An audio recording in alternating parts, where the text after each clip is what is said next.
Hi, welcome to One Word a Day. I'm Sophie, your pilot into the universe of Chinese. We are going to continue our journey in learning just a little bit more of this ancient language day.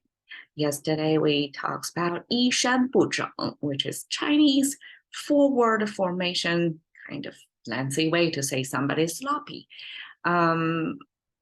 So basically, clothing not neatly laid or placed or oriented. So today we continue with 整 in 整齐划一.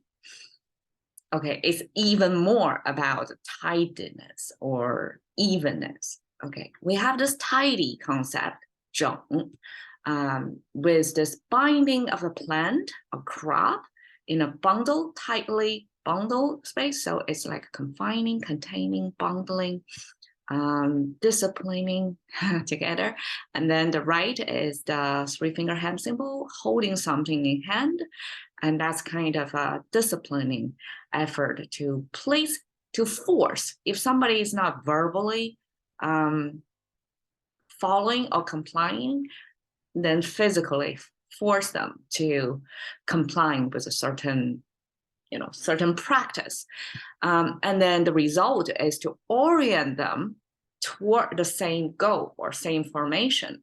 So this horizontal line is the goal, the target, the destination. And the bottom is the foot symbol with 3 toes and 1 arch. So that's a super abstract and twisted representation of human foot. Foot, toes facing to that goal means it's oriented. It's when in English we talk about goal orientation, right? So that's exactly that in the Chinese visual representation. It's goal orientation. You totally align every effort and time resources toward the goal. You're not distracted sideways. So you're facing front to the goal. Okay. So that's tidy concept, basically this disciplining, binding effort so that things are going to be oriented for the goal that you want. And qi came from, again, this farming, like here is a farming, this is farming as well. So this is farming of talking about a type of crop that amazingly, that crop, one, like after years growing, they end up the same height. So that on the top line of the crop, things are so even, it looks almost like a cut that way. So that's the concept of qi, where it came from. And of course, contemporarily, it simplifies like that, but structurally you can kind of see. So this is kind of a crop, the tip of the crop. And then I guess this is cropping as well, with a sort of a cover. I guess it's kind of a measurement that you can hold in hand to say, okay, things are evenly high. And those 2 horizontal lines are the ground symbol. Okay, because the ground symbol sometimes in Chinese, we can use 1 horizontal line if it's at the bottom of the frame. If it's 1 horizontal line at the top of the frame, like this one, this is kind of sky, or in this case, it's destination. It could be ground level, or it could be the sky if just 1 horizontal line. But with 2 horizontal lines, it's unmistakably ground. It's not going to be sky, because in Chinese we have, okay, right now here is 1. If 1 in Chinese philosophy, we tie number 1 as the sky or the heaven. That's 1. When we have 2 horizontal lines, that's our number 2. And the number 2, the second stroke, that's the heaven, and this is earth. This is the bottom. So that's kind of the spatial sense of upper bound, lower bound of human existence. And then the third line, which is our number 3, that's human. That's whatever living things in between the upper bound, lower bound, the heaven and the sky, heaven and earth. And then the middle is the human or the living thing sphere. So when here we place 2 horizontal lines, that means it's the ground. So on the ground level, grow something that grow to the exact same height. That's kind of evenly cut, almost like evenly cut, but it's not naturally growing to that height. It's not humanly formed to be clear cut shape. So here the two plants also kind of standing beside the field, almost like a front frame. Because if we view it in a Western perspective, if this is a horizon, like at ground level to far away, this is like near toward the audience, right? The viewer, if we view it like that. But I doubt, because perspective, probably, like at least in ancient Chinese drawings, it's not that scientifically, I mean, as the Western painters figure out early on of how to draw the depths of space. So back then, I doubt that the language creators, whoever came up with this concept of a qi, means even, growing to the same height of some crops at a harvesting season. That kind of evenness from the farming vision. I mean, you can almost imagine this farm field vision, right? Crops growing to their full, to their tallest, and they end up the same height. That scene, that farming scene, I doubt when it was created there were any perspective in Chinese concept. Okay, hua. This is simplified contemporary Chinese hua, and this is a traditional way of hua. Okay, so let's go to the traditional way first. They share the same common right side stroke. So in the simplified, it separated into two strokes, which simply these two edges of a knife. So that's our knife symbol, and this could be the handle of the knife, right? So the knife symbol like that. In contemporary, you can understand only the two edges are left, the handle is gone. And then the traditional one have the bottom is painting. This is S3E25, the season 1, episode 1 character, because that's my opening season. I remember it dearly and fondly. This painting came from this frame of a living space. And then this circular thing with a cross in middle, that's a super simplification of some sort of painting or visual, right? This is the boundary or the border of that visual thing. And this is a super simplification of some visuals in between. And this framed in the bigger frame of the living space with the roof, with the side walls, with the bottom.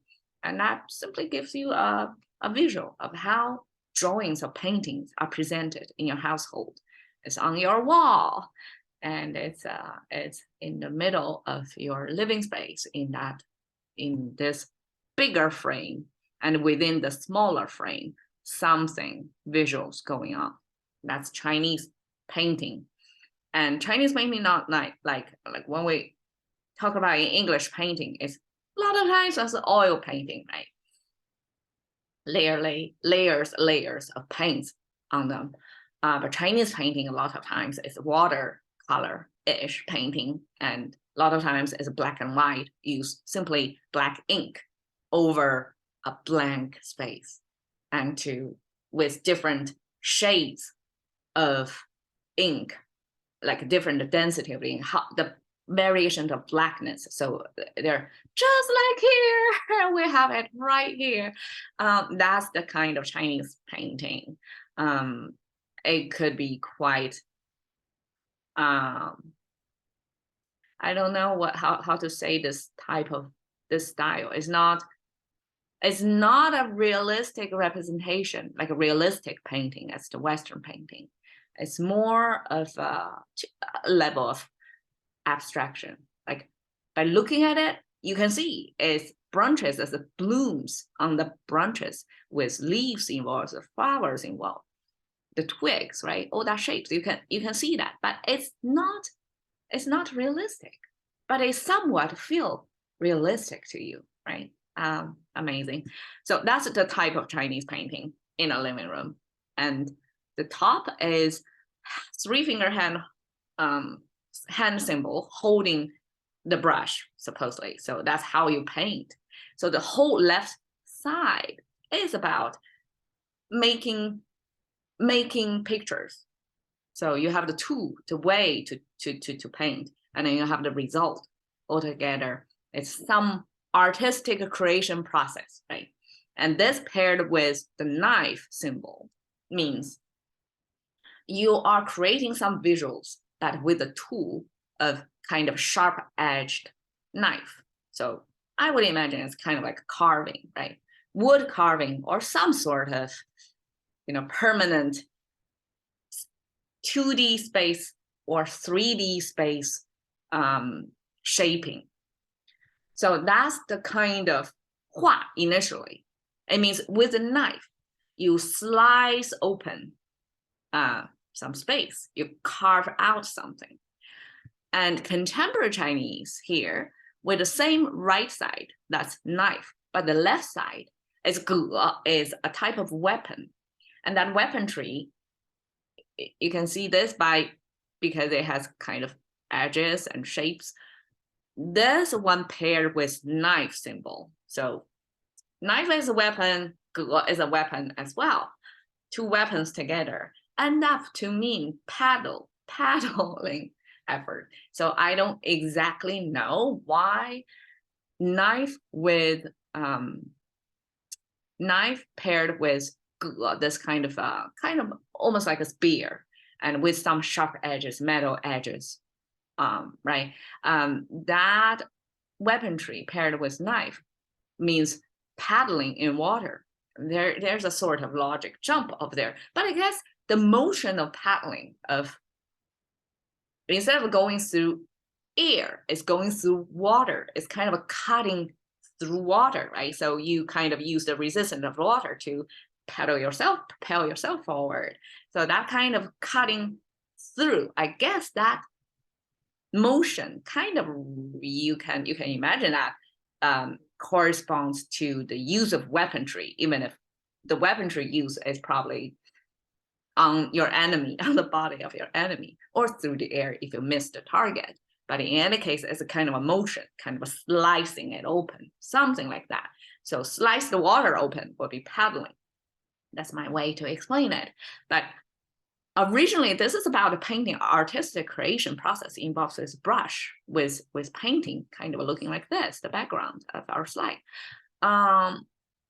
With the knife, so that's artistic creation. This is from wartime motion of cutting. Eventually, the two merge, so that now this weapon-based slicing open a space carry over the meaning that generated from the artistic creation process of slicing open a space. So I guess in that sense, the two from different origins, if they got abstracted into the motion of slicing through space, either it's a material for art making, or it's water surface, or a human body, whatever abstract, whatever is slicing open with, this motion, the slicing was preserved, like extracted to this character. That I use 画, I didn't translate the slice, I use a carve, because it's easier to understand. It's something you are shaping it. So slicing is I meant the surface level,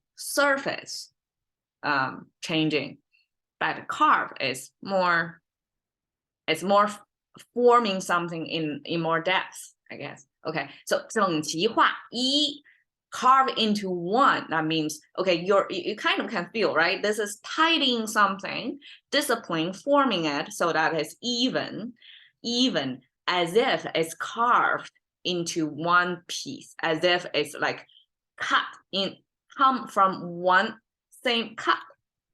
Okay, so the result of that is 整齐划一.